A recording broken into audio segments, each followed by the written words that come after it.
The following is a public service announcement. Get in line. Now, I know a few of you resellers still go to the post office. I do. I went every day this week. Well, yesterday when I went to the post office, when I got there was no one in line.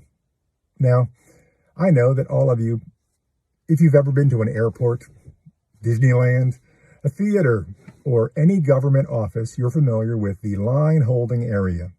It's a designated space. Usually it has ropes or rails or posts. Sometimes there's even tape on the floor.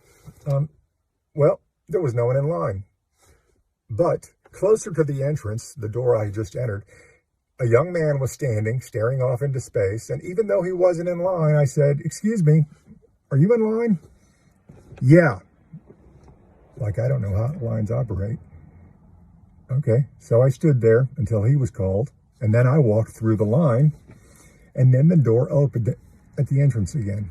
A woman entered, and she walked around the line until she was standing about 5 feet to my right at the front. I cleared my throat, motioned the space behind me, empty space behind me, and said, "I only have one package." And she mumbled, "Okay," like she was doing me a favor.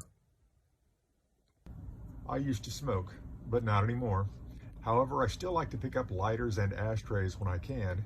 And this ashtray from the Economy Boat Store in Memphis, Tennessee, sold for $13 plus shipping. Now, please understand, I know what happened to me is not the end of civilization. It's not a big deal. But some version of that story happened to me 3 times this week. And I do believe that little things can be indicators of larger changes in society. You know, there's an informal word for that line holding space where the queue forms. It's called a corral, because people are animals.